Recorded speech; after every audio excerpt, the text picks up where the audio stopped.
भेड़ और भेड़िए।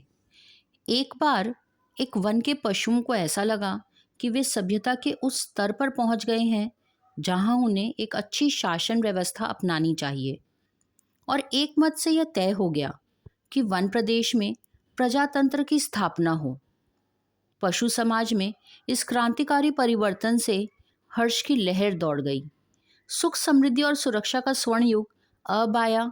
और वह आया जिस वन प्रदेश में हमारी कहानी ने चरण धरे हैं, उनमें भेड़ें बहुत थी, निहायत नेक, ईमानदार, कोमल, विनयी, दयालु, निर्दोष पशु जो घास तक को फूंक फूंक कर खाता है।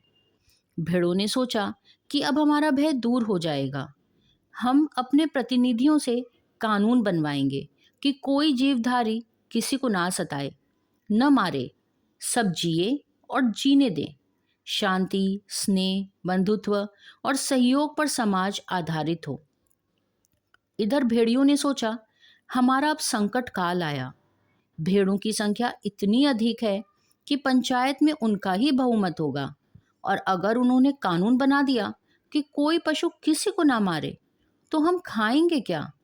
क्या हमें घास चरना सीखना पड़ेगा? ज्यों ज्यों चुनाव समीप आता, भेड़ों का उल्लास बढ़ता जाता। ज्यों ज्यों चुनाव समीप आता, भेड़ियों का दिल बैठता जाता। एक दिन बूढ़े सियार ने भेड़िए से कहा, मालिक, आजकल आप बड़े उदास रहते हैं।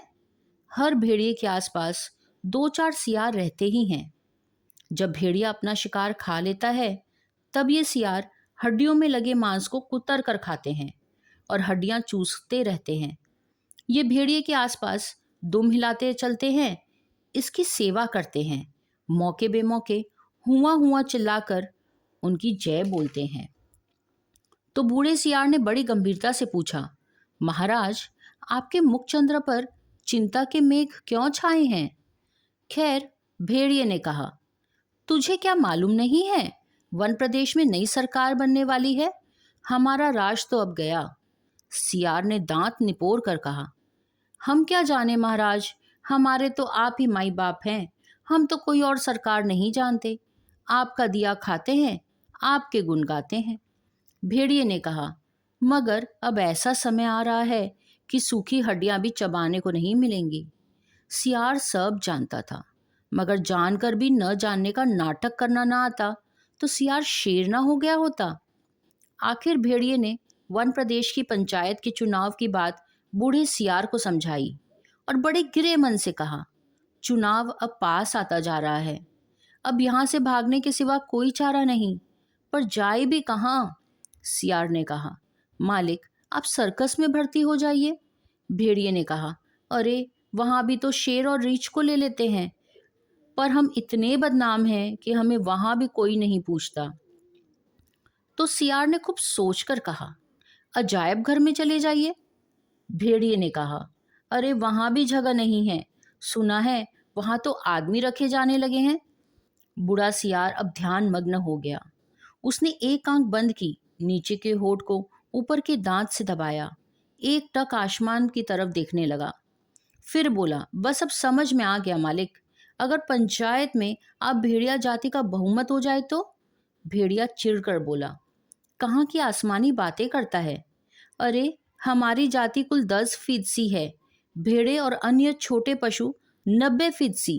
भला वे हमें काहे को चुनेंगे? अरे कहीं जिंदगी अपने को मौत के हाथ सौंप सकती है, मगर हाँ, ऐसा हो सकता तो क्या बात थी। बूढ़ा सियार बोला, आप खिन्न मत होइए सरकार, एक दिन का समय दीजिए, कल तक कोई योजना बन ही जाएगी। मगर एक बात है, आपको मेरे कहे अनुसार करना पड़ेगा। मुसीबत में फंसे भेड़िए ने आखिर सियार को अपना गुरु माना, आज्ञा पालन की शपथ ली। दूसरे दिन बूढ़ा सियार अपने 3 सियारों को लेकर आया। उनमें से उसने एक को पीले रंग में रंग दिया, दूसरे को नीले में और तीसरे को हरे में। भेड़िए ने देखा और पूछा, अरे ये कौन है? बूढ़ा सियार बोला, ये भी सियार हैं सरकार, मगर रंगे सियार हैं। आपकी सेवा करेंगे, आपके चुनाव का प्रचार करेंगे। भेड़िए ने शंका की, मगर इनकी बात मानेगा कौन? ये तो वैसे ही छल कपट के लिए बदनाम है। सियार ने भेड़िए का हाथ चूमकर कहा, बड़े भोले हैं आप सरकार। अरे मालिक, रूप रंग बदल लेने से तो सुना है आदमी तक बदल जाते हैं, फिर ये तो सियार है। और तब बूढ़े सियार ने भेड़िए का रूप बदला, मस्तक पर तिलक लगाया, गले में कंठी पहनाई, मुंह में घास के तिनके खोस दिए। बोला, अब आप पूरे संत हो गए हैं। अब भेड़ों की सभा में चलेंगे, मगर 3 बातों का ख्याल रखना। अपनी हिंसक आंखों को ऊपर मत उठाना, हमेशा जमीन की ओर देखना, और कुछ बोलना मत, नहीं तो सब पोल खुल जाएगी। और वहां बहुत सी भेड़ें आएंगी, सुंदर सुंदर, मुलायम मुलायम, और कहीं किसी को तोड़ मत खाना। भेड़िए ने पूछा, लेकिन ये रंगे सियार क्या करेंगे? ये किस काम आएंगे? बूढ़ा सियार बोला, ये बड़े काम के हैं। आपका सारा प्रचार तो यही करेंगे। इन्हीं के बल पर आप चुनाव लड़ेंगे। यह पीला वाला सियार बड़ा विद्वान है, विचारक है, कवि भी, लेखक भी। यह नीला सियार नेता और पत्रकार है। और यह हरा धर्मगुरु। बस, अब आप चलिए। जरा ठहरो, भेड़िए ने बूढ़े सियार को रोका। कवि, लेखक, नेता, विचारक, ये तो सुना है बड़े अच्छे लोग होते हैं।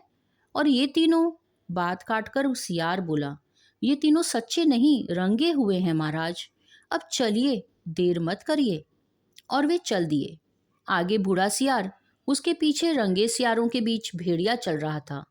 मस्तक पर तिलक, गले में कंठी, मुख में घास के तिनके, धीरे धीरे चल रहा था, अत्यंत गंभीरता पूर्वक, सिर झुकाए, विनय की मूर्ति।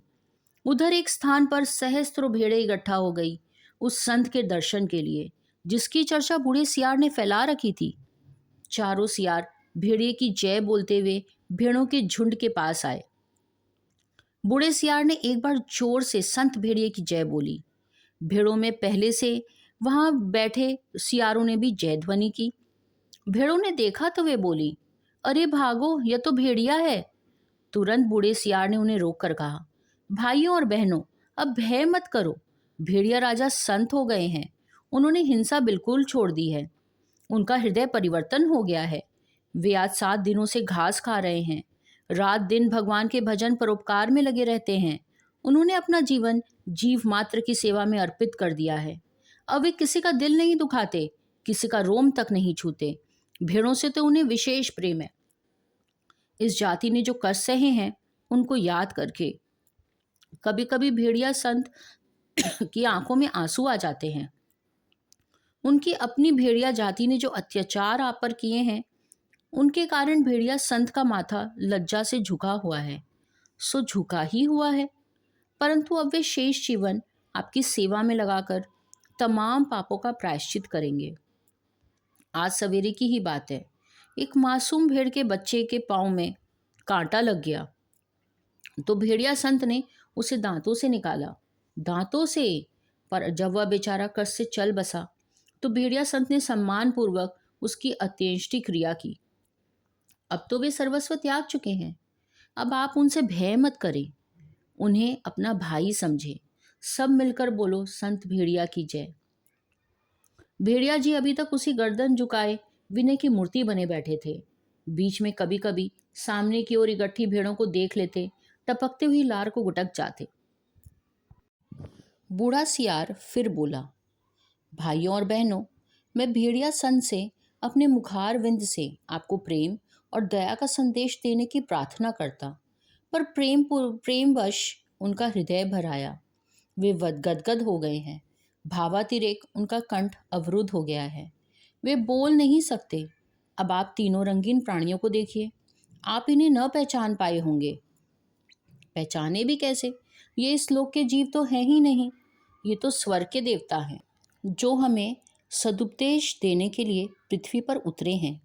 ये पीले विचारक हैं, कवि हैं, लेखक हैं, नीले नेता हैं, स्वर्ग के पत्रकार हैं, हरे वाले धर्म गुरु हैं। अब कवि महाराज आपको स्वर्ग संगीत सुनाएंगे। हाँ कवि जी, पीले सियार को हुआ हुआ के सिवा कुछ और आता ही नहीं था। हुआ हुआ चिल्ला दिया। शेष सियार भी हुआ हुआ बोल पड़े। बूढ़ा सियार ने आंख के इशारे से शेष सियारों को मना किया। चतुराई से बात को यों कहकर संभाला, भाई कवि जी तो कोरस में गीत गाते हैं, पर कुछ समझे आप लोग? कैसे समझ सकते हैं? अरे कवि की बात सबकी समझ में आ जाए तो कवि काहे का। कह रहे हैं जैसे स्वर्ग में परमात्मा वैसे पृथ्वी पर भेड़िया। हे भेड़िया जी, महान हैं आप सर्वत्र व्याप्त हैं, सर्वशक्तिमान हैं। प्रातः आपके मस्तक पर तिलक करती है, सांझ को उषा आपका मुख चूमती है, पवन आपको पंखा करती है, रात्रि को आपकी ही ज्योति लक्ष लक्ष खंड होकर आकाश में तारे बनकर चमकती है। हे विराट, आपके आपके चरणों में इस शूद्र का प्रणाम है। फिर नीले रंग के सियार ने कहा, निर्बलों की रक्षा बलवान ही कर सकते हैं। भेड़ें कोमल हैं, निर्बल हैं, अपनी रक्षा नहीं कर सकती। भेड़िया बलवान है, इसीलिए उनके हाथ में अपने हितों को छोड़ निश्चिंत हो जाओ। वे भी तो तुम्हारे भाई हैं, आप एक ही जाति के हो। तुम भेड़ व भेड़िया, कितना कम अंतर है। और बेचारा भेड़िया व्यर्थ ही बदनाम कर दिया गया कि वह भेड़ों को खाता है। अरे खाते कोई और है, हड्डियां उनके द्वार पर फेंक जाते हैं। ये व्यर्थ बदनाम होते हैं। तुम लोग तो पंचायत में बोल भी नहीं पाओगे। भेड़िए बलवान होते हैं, यदि तुम पर कोई अन्याय होगा तो डटकर लड़ेंगे। इसीलिए अपने हित की रक्षा के लिए भेड़ियों को चुनकर पंचायत में भेजो। बोलो संत भेड़िया की जय। फिर हरे रंग के धर्मगुरु ने उपदेश दिया, जो यहाँ त्याग करेगा वह उस लोक में पाएगा, जो यहाँ दुख भोगेगा वह वहाँ सुख पाएगा, जो यहाँ राजा बनाएगा वह वहाँ राजा बनेगा, जो यहाँ वोट देगा वह वहाँ वोट पाएगा। इसीलिए सब मिलकर भेड़ियों को वोट दो। वे दानी हैं, परोपकारी हैं, संत हैं, मैं उनको प्रणाम करता हूँ। यह एक भेड़िए की कथा नहीं, यह सब भेड़ियों की कथा है। सब जगह इस प्रकार प्रचार हो गया और भेड़ों को विश्वास हो गया कि भेड़िए से बड़ा उनका कोई हित चिंतक या हित रक्षक नहीं है।